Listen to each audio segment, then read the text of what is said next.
नमस्कार दोस्तों, एक बार फिर स्वागत है आपका एसएस सॉफ्टवेयर एंड सर्विस में।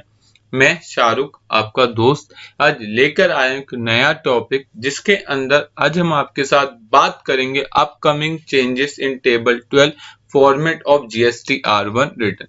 जैसा कि आप सभी जानते हैं, जीएसटी R1 हमारी एक सेल की रिपोर्ट होती है और टेबल नंबर 12 हमारा HSN कोड की बात करता है। HSN कोड का मतलब होता है हार्मोनाइज सिस्टम ऑफ नोमेनक्लेचर।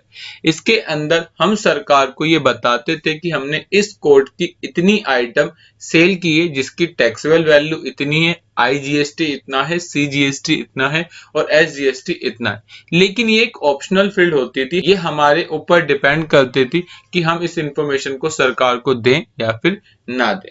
लेकिन अब 1 अप्रैल 2021 से अगर आप अपनी जीएसटी R1 भरोगे तो आपको टेबल नंबर 12 की इंफॉर्मेशन देना अब मैंडेटरी कर दिया गया है। सर, अब हमें आप बताइए कि हम HSN कोड कहां से सर्च करेंगे, ये किस नोटिफिकेशन में कहा गया है और कितने HSN कोड के डिजिट्स डालने हैं, ये सारी बातें आपको मिलेगी नोटिफिकेशन नंबर 78/2020 सेंट्रल टैक्स, जो 15 अक्टूबर 2020 को सरकार ने नोटिफाई की गई थी, जिसमें सरकार ने कहा था कि this notification apply on 1 April 2021। इसमें बताया गया है कि अगर आपका लास्ट ईयर का turnover is up to 5 crore तो आपको HSN कोड के 4 डिजिट्स देने हैं, और अगर आपका लास्ट ईयर का टर्नओवर 5 करोड़ रुपए से ज्यादा का है तो उस केस में आपको 6 डिजिट ऑफ HSN कोड देने। मतलब सिंपल सी बात है, आपको HSN कोड डालने हैं, लेकिन आपको ये चेक करना है कि मेरा लास्ट ईयर का टर्नओवर अगर 5 करोड़ रुपए तक है तो उस केस में मुझे HSN कोड के 4 डिजिट डालने हैं, और अगर मेरा टर्नओवर मोर देन 5 करोड़ है तो उस केस में HSN कोड के कितने 6 डिजिट डालने। अगर मैं इसको ब्रीफ में आपको डिस्क्राइब करूं तो उसके लिए हम इस चार्ट को पढ़ सकते हैं जिसमें लिखा है declaration of HSN code for the goods and service effect from 1 अप्रैल 2020-21।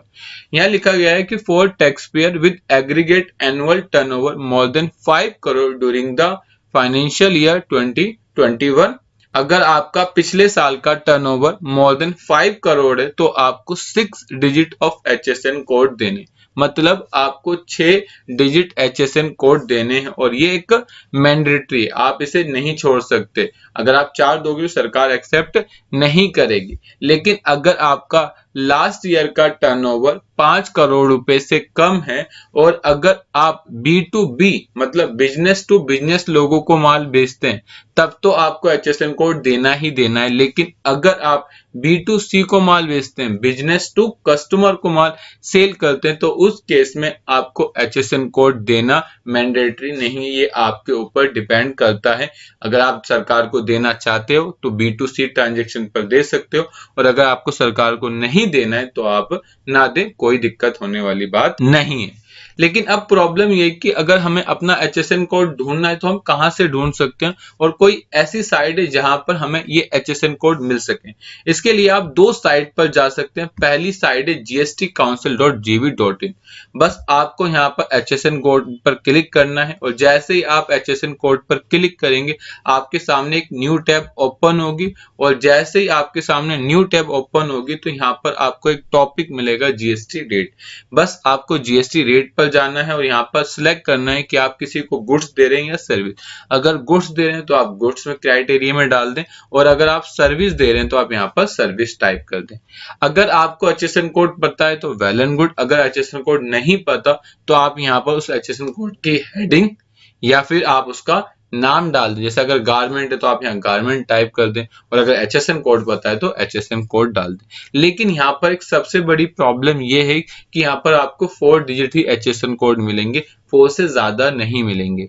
इसलिए अब गवर्नमेंट ने अपने GST पोर्टल पर एक नया ऑप्शन इंसर्ट किया है जिसका नाम है सर्च HSN कोड। मैं देखिए यहाँ से अपने HSN देखिए यहाँ से मैं लॉगिन अपने आईडी को कर लेता हूँ। मैंने यहाँ से लॉगिन किया, और जैसे ही लॉगिन करूंगा और जैसे ही मेरा GST पोर्टल ओपन होगा, अब बस मुझे जाना है सर्विस टैब में। सर्विस टैब के बाद मुझे यूजर में, और यूजर के अंदर एक टॉपिक मिलेगा सर्च HSN कोड। मैं जैसे ही सर्च HSN कोड पर क्लिक करूंगा, उसके बाद क्लिक करते ही मेरे सामने एक टॉपिक आएगा search HSN chapter by name और कोड। कह रहा है कि आप उसके नाम से उसे सर्च कर सकते हैं या फिर आप उसके कोड से। मैंने कहा मुझे कोड से सर्च करना है, तो मैंने 90711 किया, और जैसे ही 11 किया देखो तो मेरे सामने सारी इंफॉर्मेशन आ गई। तो आप भी इस तरीके से, अगर आपको कोई भी HSN कोड पता करना है तो आप यहाँ के पता कर सकते हैं। अगर नाम पता है तो ठीक है, नहीं तो आप यहाँ से गारमेंट टाइप कर देंगे, तो यहाँ से जो भी गारमेंट की आइटम होंगी वो सब आपके सामने आ जाएगी। ठीक है, तो आप इस तरीके से क्या कर सकते हैं, पता कर सकते हैं। तो आज के सेशन में हम लोगों ने आपके साथ अपकमिंग GST R1 के टॉपिक डिस्कस किए, और साथ साथ बताया कि आप इस प्रॉब्लम को किस तरीके से रिजॉल्व कर सकते हो। तो आई होप ये वीडियो आपको अच्छी लगी हो। अगर ये वीडियो आपको अच्छी लगी है तो आप हमारे चैनल को सब्सक्राइब करें, ताकि हम जो भी वीडियो अपलोड करें उसकी नोटिफिकेशन आपको मिलती रहे। तो thank you for watching video.